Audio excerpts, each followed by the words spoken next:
सुप्रभात बच्चों। आज हम आपकी हिंदी की पुस्तक वसंत से पाठ 5 चिट्ठियों की अनूठी दुनिया इसे करेंगे। इस पाठ के लेखक हैं बच्चों अरविंद कुमार सिंह।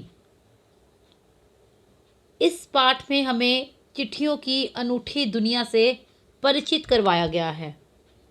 इसके अंतर्गत पत्रों की उपयोगिता, सभ्यता के विकास में पत्रों के योगदान, बदलती दुनिया में भी पत्रों की महत्वपूर्ण भूमिका, पत्र प्रेरणा के स्रोत, दस्तावेज के रूप में पत्र, ग्रामीण लोगों द्वारा पत्रों का बेसब्री से इंतज़ार आदि का विस्तार पूर्वक वर्णन जो है इस पाठ में किया गया है। देखिए बच्चों, पत्रों का महत्व। पत्रों की जो दुनिया है बच्चों, वो सचमुच बहुत ही विचित्र है। पत्रों का जो महत्व है वो हमेशा से ही रहा है। पत्रों का काम आजकल के संचार के साधन फ़ोन या एसएमएस ये नहीं कर सकते हैं। आज दुनिया का ढेर सारा साहित्य पत्रों पर ही टिका है। मानव सभ्यता के विकास में पत्रों के योगदान को हम भूल नहीं सकते। अलग अलग भाषाओं में पत्रों को अलग अलग नामों से जाना जाता है। इन पत्रों में मनुष्य की यादें छिपी होती हैं। प्रत्येक व्यक्ति की अपनी विशेष लेखन कला होती है।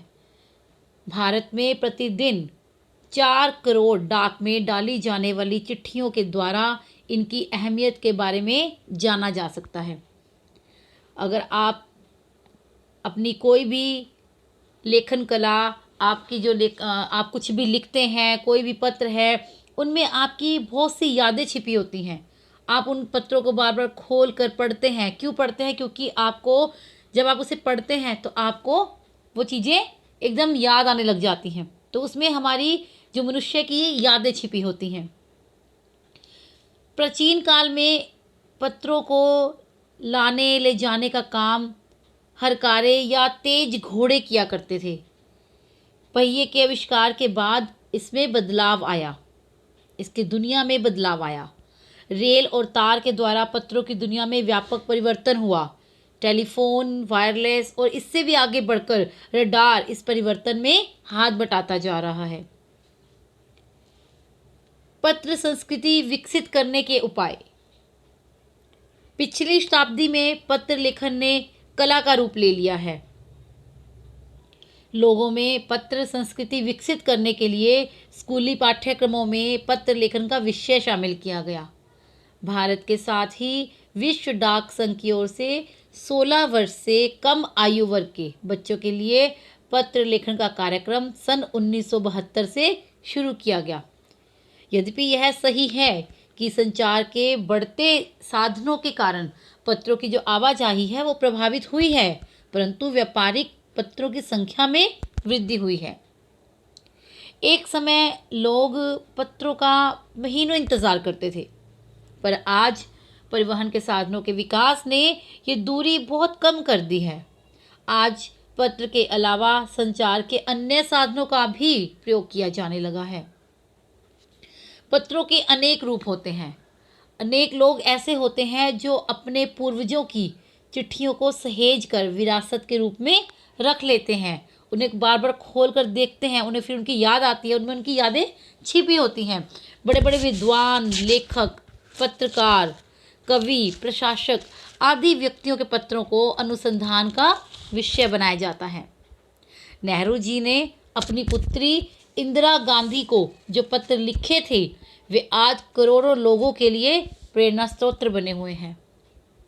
पत्रों को संभाल कर रखा जा सकता है, पर फ़ोन या एसएमएस को नहीं। फ़ोन या एसएमएस, फ़ोन में जब हमारे एसएमएस बहुत ज़्यादा हो जाते हैं, मेमोरी फुल हो जाने लगती है, तो हम उसे डिलीट कर देते हैं। लेकिन जो पत्र होते हैं हम उन्हें संभाल कर रखते हैं। आप उन्हें कभी भी निकाल कर पढ़ सकते हैं। दुनिया भर में जानी मानी हस्तियों के पत्रों को संग्रहालयों में रखा गया, जो देश काल जानने समझने का असली पैमाना है। महात्मा गांधी जी के पास दुनिया भर से जो भी पत्र आते थे उन पर केवल इंडिया लिखा जाता था, वह पत्र उन तक जरूर पहुंच जाता था। गांधी जी इन पत्रों का जवाब स्वयं देते थे। महात्मा गांधी और स्वतंत्रता नायकों के पत्र गांव-गांव मिल जाते हैं। लोग उन्हें प्रशस्ति पत्र जैसा ही मानते हैं। उन पत्रों को उन्होंने फ्रेम करवाकर रख लिया। पत्र जो होते हैं बच्चों, वो किसी भी दस्तावेज से कम नहीं होते हैं। श्री बच्चन, निराला और दयानंद सरस्वती द्वारा लिखे गए पत्र इसके आज भी उदाहरण हैं। पत्र व्यवहार की परंपरा भारत में अत्यंत पुरानी है। इसका विकास आज़ादी के बाद हुआ। पत्र जो हैं ये लोगों को जोड़ने का काम करते हैं। संचार के अनेक उत्तम साधन भले ही आज विकसित हो गए हैं, पर चिट्ठी पत्र की हैसियत अभी भी बनी हुई है। शहरी, ग्रामीणी, रेगिस्तानी, पहाड़ी, सागर तट, झोंपड़पट्टियों या दुर्गम जंगलों में रहने वालों में से जो भी हो या दुर्गम स्थानों में रह रहे सैनिक हों, वो पत्र का बेसब्री से इंतज़ार करते हैं। करोड़ों लोग खतों और अन्य सेवाओं के लिए डाकघरों के दरवाजे तक जाते हैं। आज भी दूर देहात में पत्र और मनी आर्डर लाने वाले डाकिये को देवदूत के रूप में देखा जाता है। देवदूत बोला जाता है बच्चों फरिश्ता। आज भी जो दूर देहात में पत्र और मनी आर्डर जो लाते हैं डाकिये, उनको देवदूत के रूप में देखा जाता है। तो कहीं ना कहीं आज भी जो पत्रों का महत्व है वो अपना ही है।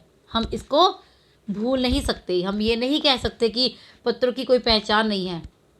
जो पत्र हैं, जो चिट्ठियां हैं, इनकी भी अपनी एक अनूठी दुनिया है।